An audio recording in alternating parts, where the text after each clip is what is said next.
India کے معروف عالم شاہی امام پنجاب کے بیانات کے لیے مولانا عثمان تھیریپی کو سبسکرائب کریں۔ سارے بڑے بڑے لوگ بیٹھے ہیں، ذمہ دار بیٹھے ہیں۔ آپ سے اگر میں یہی پوچھ لوں کہ ہم نماز کیوں پڑھتے ہیں، تو نماز کیوں پڑھتے ہیں؟ اب آدھے لوگ سوچیں گے اللہ کا حکم ہے، کوئی کہے گا حضور صلی اللہ علیہ وسلم کی آنکھوں کی ٹھنڈک ہے، کوئی کہے گا فرض ہے۔ لیکن کبھی ہم نے اپنے علماء سے بھی جا کے پوچھا کہ نماز کیوں پڑھتے ہیں؟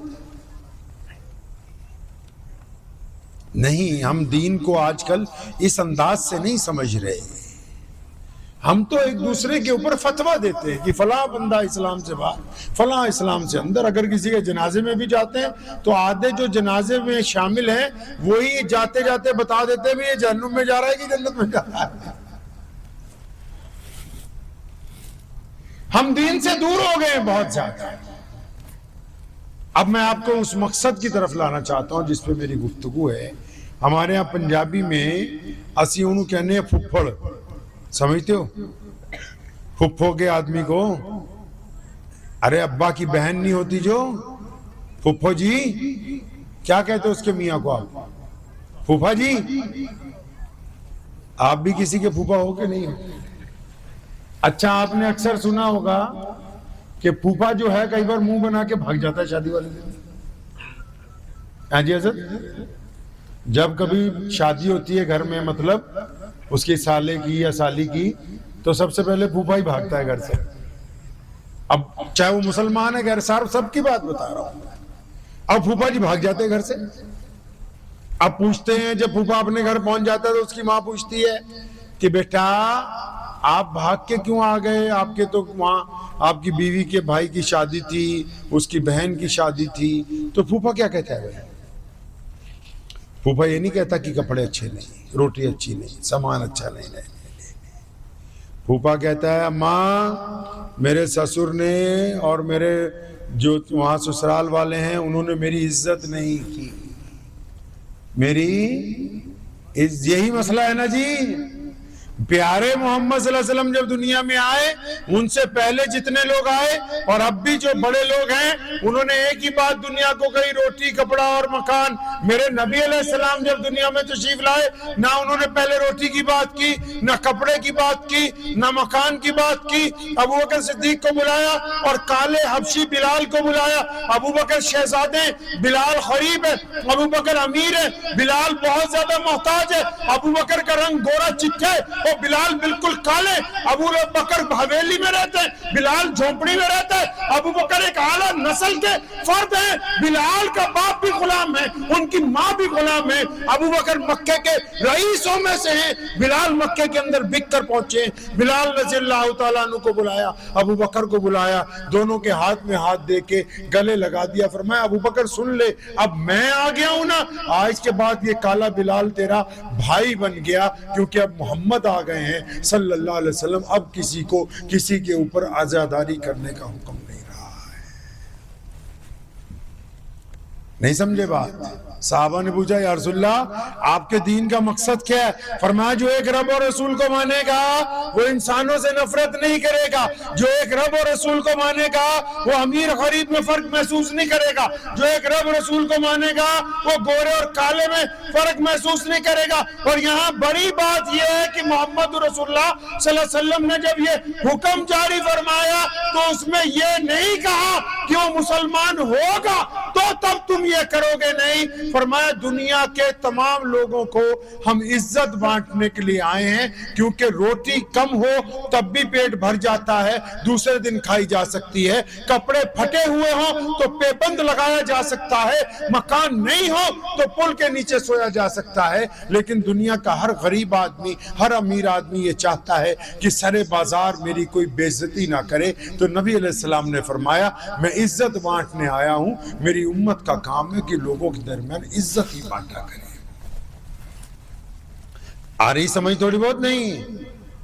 ارے بھائی سمجھ آ رہی ہے نہیں؟ صلی اللہ علیہ وسلم کہنا ہے زور سے ذرا، صلی اللہ، ابھی بھی آواز نہیں آئی، صلی اللہ نہ، صلی اللہ، ابھی بھی نہیں آواز آئی۔ واقعی مولانا آپ صحیح کہہ رہے تھے، یا تو کھانا نہیں کھا کے آئے بیچارے۔ یا مولانا نے کھانے کا انتظام نہیں کیا؟ صلی اللہ زور سے صلی اللہ علیہ وسلم صلی اللہ. تو نبی علیہ السلام نے یہ جو خوبصورت نظام کائنات کو دیا، کون سے والا نظام؟ جس میں انسانوں کے اندر برابری کر دی. آپ کبھی گئے مسجد تک؟ کسی مسجد میں جائیے، مکے کی مسجد تو یہاں سے دور ہے، آپ اپنے گاؤں کی مسجد میں جائیے. گاؤں کی مسجد میں جب جمعے کی نماز ہوگی، اگر جس بندے نے مسجد کے لیے جگہ دی ہو، یا جو بندہ مسجد کا صدر ہو، یا کوئی بندہ گاؤں کا بڑا آدمی ہو، اور وہ نماز جمعہ پڑھنے کے لیے آئے اور امام صاحب نیت باندھ چکے ہوں، تو آپ بتائیے کہ جو بعد میں نماز پڑھنے آئے گا تو اس کو کہاں پہ جگہ دی جائے گی جی؟ ارے زور سے بولے، کہاں؟ پیچھے جگہ دیں گے.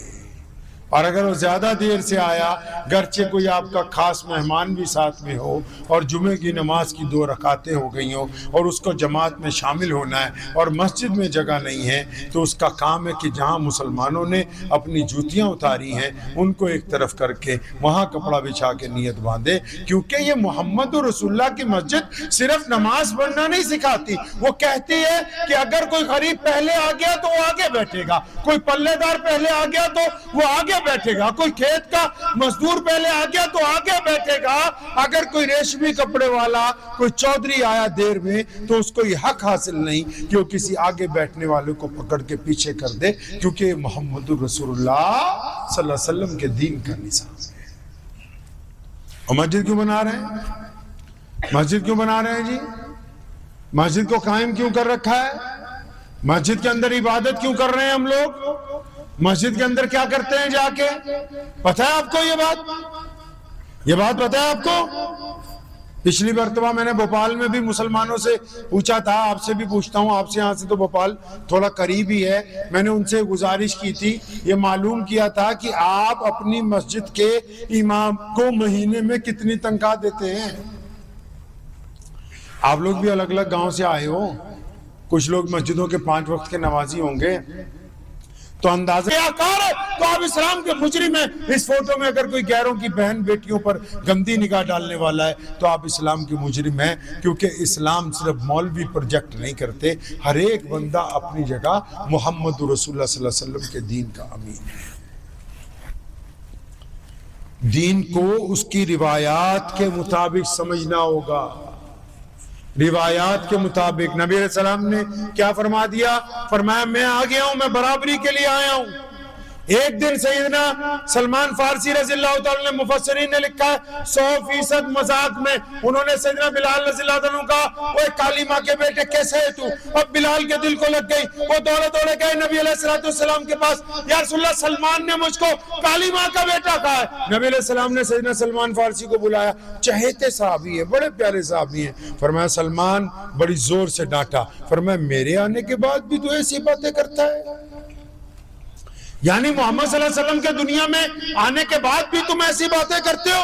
تو سیدنا سلمان فارسی رضی اللہ تعالیٰ بڑے شرمندہ ہوئے، باہر نکلے. سیدنا بلال سامنے کھڑے تھے، ریت کے اوپر لیٹ گئے، اپنی گال بھی ریت کے اوپر لگا لی، اور سیدنا بلال، حضرت بلال کو آواز دی. فرمایا بلال اے میرے بھائی، مجھ سے غلطی ہوئی، آپ آگے بڑھیں، اپنا پیر میری ایک رخسار پہ رکھیں، میرے گال پہ رکھیں اور گزر جائیں تاکہ میرے گناہ کی تلافی ہو. سیدنا بلال نے سلمان فارسی کو جب اس حالت میں دیکھا، اور وہ آگے بڑے تیزی سے دونوں کندھوں سے سلمان فارسی کو اٹھایا، ان کی آنکھوں میں آنسو تھے، گلے ملے. فرمایا میرے بھائی سلمان، اگر کوئی اپنی غلطی مان لینا وہ ایسا ہوتا ہے جیسے اس نے گناہ کیا ہی نہ. جس دن مکہ المکرمہ فتح ہوا تھا، خانہ کعبہ، محمد رسول اللہ بیت اللہ میں جب داخل ہوئے اور جب نماز کا وقت ہو گیا، جب بیت اللہ میں داخل ہوئے نبی علیہ السلام، نماز کا وقت ہو گیا نا، تو نبی علیہ السلام کے سامنے کون کھڑا ہے؟ سیدنا ابو بکر صدیق رضی اللہ تعالیٰ عنہ، سب سے بڑے مسلمان ہیں. اور کون کھڑا ہے؟ ابو عبیدہ بن جراح رضی اللہ تعالیٰ عنہ، امین الامت ہیں. سیدنا زبیر بن عوام رضی اللہ تعالیٰ عنہ نبی علیہ السلام کے دین کے حواری ہیں. سیدنا ابو ذر غفاری رضی اللہ تعالیٰ عنہ فقراء صحابہ میں سب سے بلند مقام. سیدنا ابو ایوب انصاری رضی اللہ تعالیٰ عنہ، سیدنا عباس رضی اللہ عنہ، نبی علیہ السلام کے چچا ہیں وہ، سیدنا عثمان ذی النورین، سیدنا عمر بن خطاب اور مولا علی کرم اللہ وجہ جیسا جوان وہاں پر موجود ہے۔ بیت اللہ جب فتح ہوا، خالد بن ولید جیسا جرنل وہاں پر کھڑا ہے، اور سیدنا عبد الرحمن بن عوف جیسا عرب پتی آدمی اس سین کے اندر موجود ہے۔ اتنے لوگ ہیں خانہ کعبہ میں کہ پیر رکھنے کی جگہ نہیں ہے۔ نبی علیہ السلام نے جب نماز کا وقت ہوا نا، اپنی نگاہ چاروں طرف دوڑائی، اور جب نگاہ دوڑائی تو جب مقصود نظر نہ آیا تو نبی علیہ السلام نے آواز لگائی، اوہ میرا بلال کہاں ہے؟ کہاں ہے بلال؟ جب انہوں نے بلال کو آواز لگائی نا تو ایک صحابی آگے بڑھے، وہ سمجھ گئے کہ بلال کو اذان دینے کے لیے بلا رہے، انہوں نے کان میں آ کے ایک بات کہی نبی علیہ السلام سے، فرمانے لگے یا رسول اللہ، کہیے صلی اللہ، زور سے صلی اللہ، ہاں انہوں نے کان میں آ کے بات کہی بڑی خاموشی سے، یا رسول اللہ صلی اللہ علیہ وسلم، آج اللہ نے جو آپ کو فتح دی ہے نا، یہ اتنی بڑی فتح ہے کہ آج اگر آپ نے قریش کے علاوہ کسی اور کو خانہ کعبہ کی چھت پر اذان دینے کے لیے چڑھا دیا نا، یعنی بلال غلام ہے، بلال کالا ہے، بلال حبشی ہے، بلال کے کپڑے پھٹے ہوئے ہیں،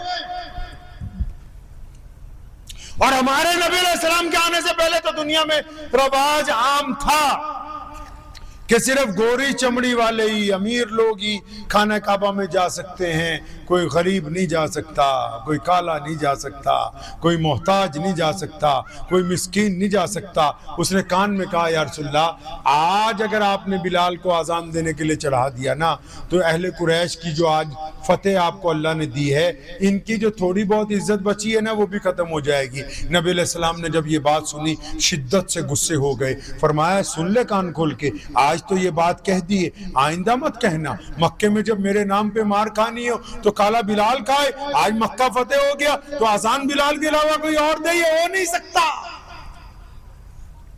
اب بلال آ گئے وہاں، بلال حضرت خود فرماتے میں ڈرتا ڈرتا آیا کہ اس غریب کی کیا ضرورت پڑ گئی، رواج تو تھا اس دور میں غلامی کا، غلام بکا کرتے تھے بازاروں کے اندر۔ یا رسول اللہ آپ نے آواز ماری، ہاں بلال، یا رسول اللہ حکم فرمائے، بلال خانہ کعبہ کی چھت پہ چڑھو، اذان دو۔ اب بلال کہتے جب مجھے یہ کہا گیا نا کہ اذان دو، میرے جسم پر کپ کپی طاری ہو گئی، فرمایا میں نے خانہ کعبہ کی منڈیر پکڑی، گلاف پکڑا تاکہ اوپر چڑھ جاؤں، میں زاروں کی تار رونے لگا۔ بلال کہتے میں نے خود اپنے آپ سے پوچھا، بلال تو حبشی ہے، تو غلام ہے، تو کالا ہے، تیرے پاؤں میں جوتی نہیں، تیرے کپڑے پھٹے ہوئے، بلال یہ دیکھ سارے شہزادے نیچے کھڑے، تو خانہ کعبہ کی چھت پہ چڑھ رہا ہے، تو نے ایسا کیا کام کیا ہے، تو نے ایسی کون سی دولت کمائی ہے؟ بلال کہتے خود میں نے اپنے آپ سے سوال کیا اور میں نے خود اپنے آپ کو جواب دیا۔ میں نے کہا بلال، یہ جو کالی کملی والے محمد رسول اللہ کھڑے ہیں نا، ان سے جو تیری وفاداری ہے،